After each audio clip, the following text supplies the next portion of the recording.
Assalamualaikum warahmatullahi wabarakatuh. Halo Sobat Kata Berkah dimanapun Anda berada.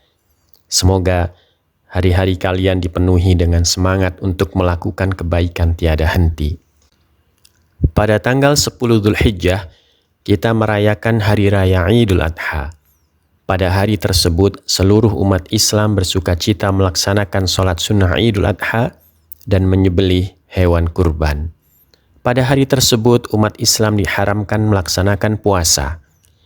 Tahukah kalian bahwa ada hari lain juga selain Idul Fitri dan Idul Adha, di mana umat Islam dilarang melaksanakan puasa? Ya, hari-hari tersebut dinamakan Hari Tasyrik. Pada kesempatan ini, kita akan belajar tentang Hari Tasyrik. Let's check it out. Dalam bahasa Arab, Hari Tasyrik adalah bentuk masdar dari kata syarraqa yusyarriqu, yang artinya menghadapkan ke timur ke arah sinar matahari terbit atau menjemur sesuatu. Ada 4 pendapat tentang penamaan tasyrik dari sudut bahasa dan fakta sosial religius. 2 pendapat dikemukakan oleh Syekh Ibnu Mandur, wafat tahun 711 Hijriah, dan 2 lainnya dikemukakan oleh ulama lainnya. Syekh Ibnu Mandur mengatakan dalam Lisanul Arab mengenai perbedaan pendapat para ulama mengenai hari tasyrik ini. Pendapat pertama mengatakan hari-hari tasyrik diberi nama tasyrik karena pada saat itu umat Islam menjemur daging kurban supaya dagingnya awet dan dapat dijadikan cadangan makanan di masa depan.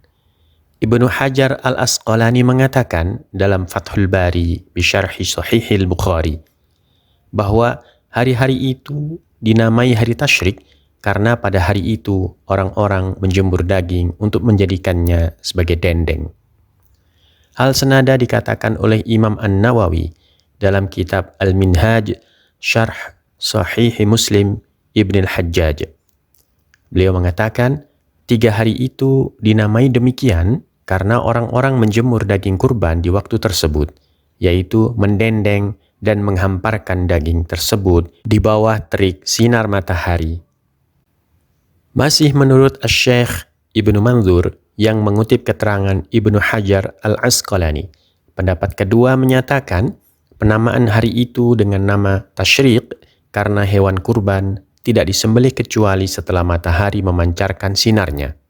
Pendapat ketiga mengatakan bahwa hari tasyrik dinamai demikian karena sholat Idul Adha dilaksanakan ketika matahari memancarkan cahaya. Kemudian pendapat keempat mengatakan dinamakan tasyrik karena pada saat itu takbir selalu dibaca selesai melaksanakan sholat.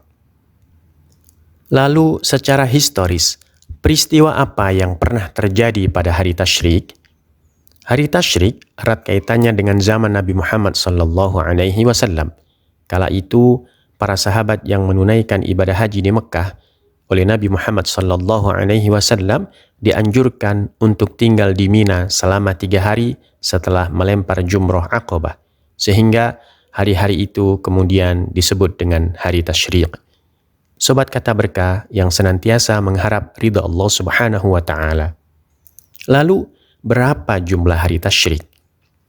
Ibnu Hajar al-Asqalani masih dalam kitab Fathul Bari bisyarhi Sahihil Bukhari mengatakan terdapat perbedaan pendapat mengenai jumlah hari tasyrik. Sebagian ulama mengatakan bahwa hari tasyrik merujuk kepada tanggal 11 dan 12 Dzulhijjah.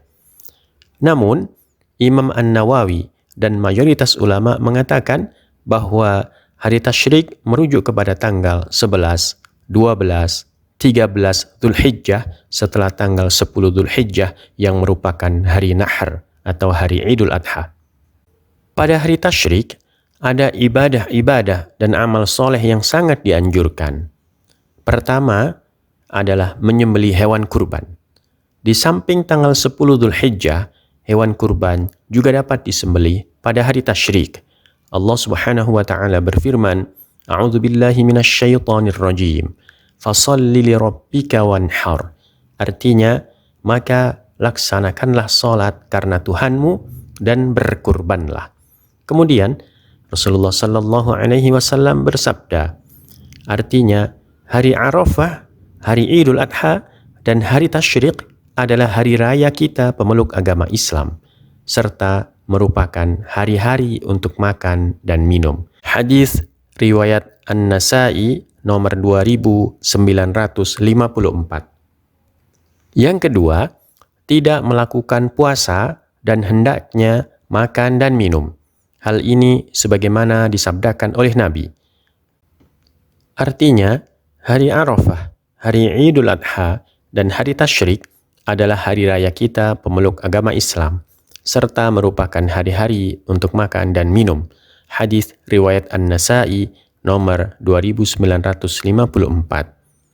Rasulullah Shallallahu Alaihi Wasallam juga pernah bersabda, yang artinya tidak diperkenankan untuk berpuasa pada hari Tasyrik kecuali bagi siapa yang tidak mendapatkan hewan kurban ketika menunaikan ibadah haji.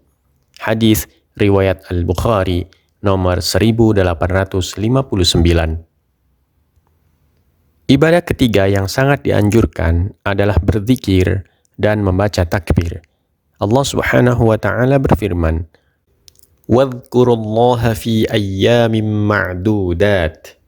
Artinya, dan berzikirlah dengan menyebut Allah dalam beberapa hari yang berbilang. Al-Quran, Surat Al-Baqarah, ayat 203.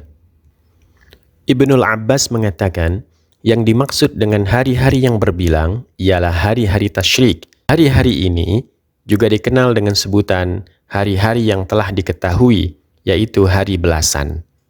Ikrimah mengatakan, yang dimaksud dengan berzikir ialah bertakbir dalam hari-hari tasyrik sesudah sholat 5 waktu.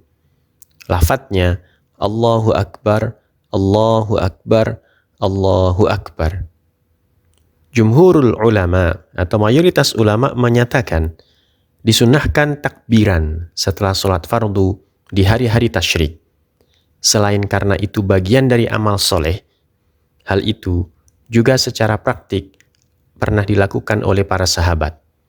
Dalam mazhab Syafi'i, takbir mutlak atau juga disebut dengan takbir mursal baru dimulai sejak terbenamnya matahari tanggal 9 Arafah atau tepat di malam maghrib hari raya. Walaupun ada juga sebagian mazhab Syafi'iyah yang mengatakan bahwa permulaan takbir mutlak adalah sejak fajar siddiq hari Arafah. Sedangkan waktu akhir dari takbir mutlak ini adalah sebelum maghrib tanggal 13 Dzulhijjah. Sedangkan untuk takbir muqayyad, maka dimulai sejak habis maghrib malam hari raya hingga habis asar tanggal 13 Dzulhijjah. Dan takbir muqayyad hendaknya dibaca terlebih dahulu sebelum zikir rutin setelah sholat fardu. Amal soleh keempat, berdoa sebanyak-banyaknya, terutama doa sapu jagad. Amalan hari tasyrik berikutnya yakni berdoa. Adapun doa yang dipanjatkan oleh Nabi Muhammad SAW saat melakukan wukuf dan hari tasyrik, yakni Rabbana atina fid dunya hasanah wa fil akhirati hasanah wa qina adzaban nar. Artinya, ya Tuhan kami, berilah kami kebaikan di dunia dan kebaikan di akhirat, dan peliharalah kami dari siksa neraka. Al-Quran, Surat Al-Baqarah, ayat 201. Imam Syafi'i mengatakan dari Abdullah ibn Saib bahwa ia pernah mendengar Rasulullah SAW mengucapkan doa berikut di antara rukun Bani Jum'ah dan rukun Aswad, yaitu doa Rabbana atina fid dunya hasanah wa fil akhirati hasanah wa qina adzaban nar. Sobat Kata Berkah dimanapun berada, lalu apa yang harus dilakukan oleh jamaah haji pada hari tasyrik tersebut? Hal pertama yang harus mereka lakukan adalah bermalam di Mina. Yang kedua adalah melempar jumroh. Demikian pembahasan kita tentang hari tasyrik. Semoga Allah melimpahkan rahmatnya kepada kita semua. Wallahu a'lam bissawab. Wassalamualaikum warahmatullahi wabarakatuh.